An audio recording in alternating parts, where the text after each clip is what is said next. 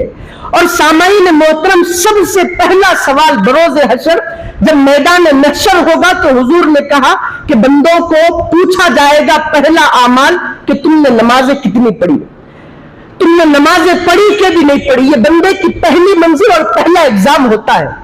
حضور نے کہا کہ اگر اس منزل میں بندہ ناکام ہو جائے، نمازوں کے معاملے میں اگر بندے کے قدم ڈگمگا جائے اور وہ نمازی نہیں ہوتا تو اب یہ پہلی منزل میں اگر ناکام ہو گیا تو حضور نے کہا کہ بعد کی تمام منزلوں میں بندہ ناکام ہو جاتا ہے۔ حضرت عبداللہ شاہ محدث دکن، بہت بڑے محدث دکن کے، حیدرآباد کے، انہوں نے اپنی کتاب میں لکھا ہے کہ کل یہ پڑھا گیا تھا کہ بندے کے درمیان دو حجابات ہوتے ہیں، ایک حجاب جسمانی ہوتا ہے، دوسرا حجاب ظلمانی ہوتا ہے۔ یہ دو پردے ہوتے ہیں، یہ دو پردے جب بندے کے سامنے سے ہٹ جائے تو پھر بندہ اللہ کا دیدار کرتا ہے۔ اب وہ دو پردے کیا ہے؟ تو ایک بندے کا جسم ہے، بندے کا جسم ایک محدود ہے، وہ اللہ کے دیدار کرانے سے بندے کو روکتا ہے۔ ایک دوسرا پردہ ظلمانی پردہ ہے، گناہوں کا پردہ ہے۔ جب تک بندہ اپنی نفسانی خواہشات کو اور اپنی لذات کو مٹا نہیں دیتا، اس کو فنا نہیں کرتا، اپنی ہر خواہش کے اوپر اللہ کی خواہش کو ترجیح نہیں دیتا، اس وقت تک وہ پردہ بندے کے جسم میں سے، اس کے اندر سے ہٹتا نہیں۔ تو جب تک یہ دو پردے سے بندہ دور نہیں ہوتا، وہ اللہ کا دیدار نہیں کر سکتا۔ اگر بندے نے محنت کر کے عبادت کے ذریعے سے، ریاضت کے ذریعے سے، نمازوں کے ذریعے سے اگر یہ حجاب ظلمانی یعنی گناہوں کا پردہ اگر ختم کرا دیا، اب وہ گناہوں کا پردہ کیا صاحب؟ اپنی ہر خواہش کے اوپر اللہ کی خواہش کو رکھنا۔ مجھے یہ کھانے کا دل بولا، نہیں، میں یہ بھی کھا سکتا ہوں، اس میں اللہ کی رضا ہے۔ مجھے نماز پڑھنے کا دل نہیں لگا، نہیں، نماز پڑھنا کیونکہ دل میرا ہے لیکن ضروری اللہ کے لیے ہے، نماز اللہ کے لیے ہے۔ حضرت عبد القادر جیلانی، یہ بات کو روک کر غوث پاک سرکار کے ان کی کتاب کا ایک جملہ آپ کے سامنے پیش کرتا ہوں۔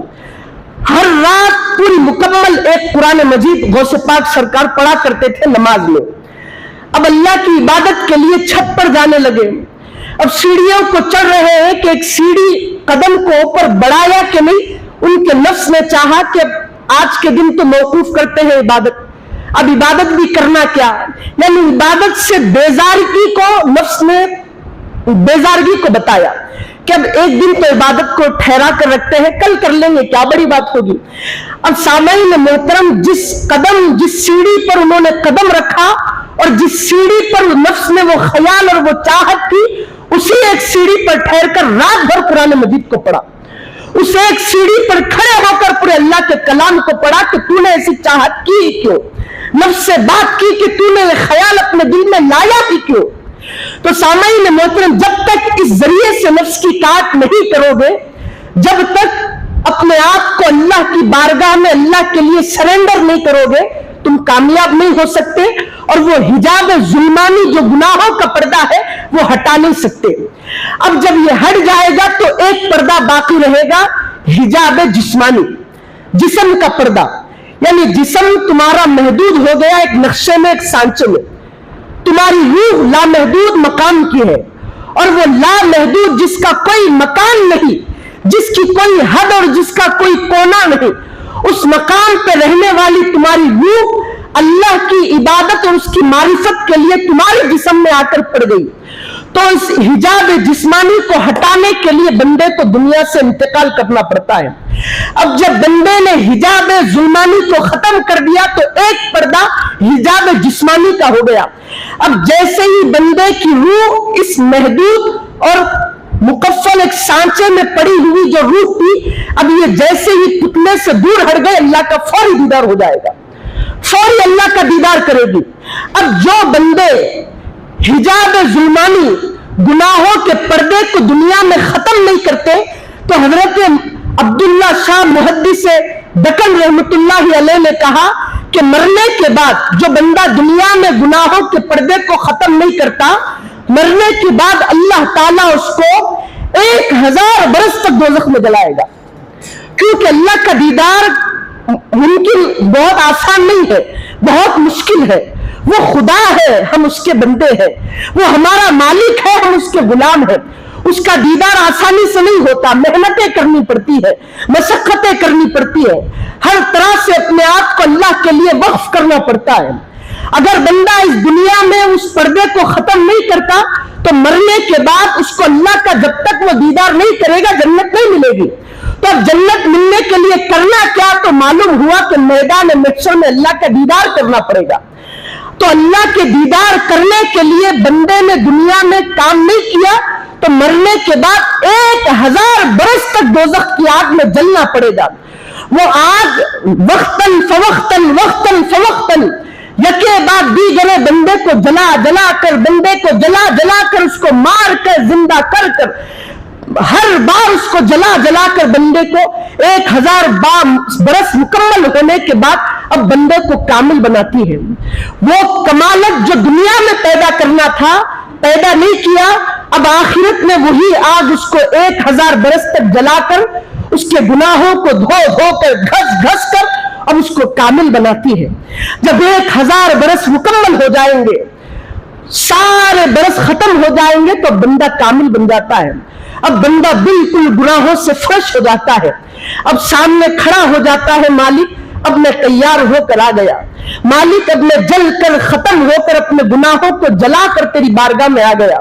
وہ کیفیت جو دنیا میں حاصل کرنا تھا اپنے گناہوں کے سبب حاصل نہیں کیا، انہی گناہوں کو تیری بنائی ہوئی دوزخ میں مولا میں جلا کر تیری بارگاہ میں آ گیا۔ اے اللہ وہ رخ جانا کا دیدار کرا۔ اب سامعین محترم پھر اللہ تعالیٰ کو بندے کو جنت میں ڈالنا ہے۔ اب اللہ تعالیٰ بندے کو اپنے تجلیات کا، اپنے انوار کا اور اپنا دیدار کراتا ہے۔ جب بندہ اس کا دیدار کرتا ہے تو پھر جنت میں داخل ہوتا ہے۔ تو سامعین محترم یہ ہم ختم کیسے کریں، یہ گناہوں کا پردہ نکالے کیسے؟ تو قرآن کہتا ہے ان الصلاۃ تنہی عن الفحشاء والمنکر۔ اگر اس پردے کو تو بندے ختم کرنا چاہتا ہے، اس دنیا کی دلدل سے اپنے آپ کو دور رکھنا چاہتا ہے اور اللہ کی بارگاہ میں سرنڈر ہو کر حجاب ظلمانی سے دور بھاگنا چاہتا ہے تو ان الصلاۃ تنہی عن الفحشاء والمنکر۔ عبادتوں میں بندے صرف ایک ہی عبادت ایسی ہے جو تجھے حجاب ظلمانی سے ہٹا سکتی ہے، وہ نماز ہے۔ اگر بندے تو نماز نہیں پڑھ سکتا تو پھر یاد رکھ لینا یہ پردہ نہیں ہٹ سکتا۔ حضرت آدم سے لے کر صبح قیامت تک جتنے بھی اولیاء آئیں گے، چلے گئے تھے، اب ہیں اور رہیں گے اور آنے والے ہیں، اس وقت تک ان کو ولایت نہیں ملی اور نہیں ملے گی جب تک کہ وہ اپنے آپ کو نماز کے لیے نہیں چھوڑتے، اپنے آپ کو نماز کے لیے سرنڈر نہیں کرتے۔ اب عزیزان محترم اپنے بچوں کو چاہیے کہ آپ کو چاہیے کہ اپنے بچوں کو ترغیب دلائے نماز کی، اور اس وقت معلوم ہوگا کہ تمہارا کنٹرول تمہارے بچوں میں ہے کہ نہیں۔ 1-1.5 منٹ کی اپنی بات کو کہہ کر آپ کے سامنے اپنی گفتگو کو ختم کرتا ہوں۔ اپنے بچوں کو پرکھنے کے لیے کیا کریں؟ جب ماں باپ دیکھنا چاہے کہ میرے بچوں پر میرا کنٹرول ہے کہ نہیں، اس کے لیے کیا کریں؟ بعض لوگ کہتے ہیں کہ نہیں مول صاحب میرے بچے پر میرا کنٹرول ہے، میں جو کہتا ہوں وہ میرا بچہ کرتا ہے۔ ہم کہتے ہیں کہ نہیں، آپ کے بچوں پر آپ کا کنٹرول نہیں ہے۔ اب وہ کنٹرول معلوم کرانے کے لیے اماں اور ابا کیا کرے؟ سامعین محترم بعض لوگ اس بات پر خوش ہوتے ہیں کہ بچہ جوان ہو گیا اور کما کر دھما کر ماں باپ کی خدمت کرتا ہے، یہ بچے کا حق ادا نہیں ہوا۔ آپ نے بچے کا حق دنیاوی طور پر بچے کو سنوارا، لیکن آخرت کے لیے آپ نے بچے کو نہیں سنوارا۔ اگر بچوں پر ماں باپ کا کنٹرول ہے دیکھنے کے لیے، اگر ماں باپ یہ کرے کہ بیٹا وہ جا کر سامان لا کے دے، بیٹا سامان تو لا کر دے دیا لیکن معلوم نہیں ہوا کہ بچے کا کنٹرول ہے کہ نہیں ماں باپ کا، کیونکہ سامان لا کر دینے سے ماں باپ کا بچوں پر کنٹرول ہے نہیں، طے نہیں کیا جا سکتا۔ اگر ماں یا باپ بچے سے کہے کہ بیٹا فلاں کام کرنا ہے، اتنی رقم دے جو تو کماتا ہے، بچہ اٹھا کر جھٹ سے پیسے دے دیا، اب ماں باپ یہ نہیں بول سکتے کہ بچے پر میرا کنٹرول ہے اسی لیے تو بچے نے دیا، نہیں، آپ کے بچے ابھی بھی آپ کے فرما بردار نہیں ہوئے۔ باپ نے کہا پیر درد ہو رہے ہیں بیٹے ذرا پیروں کو دبا دے،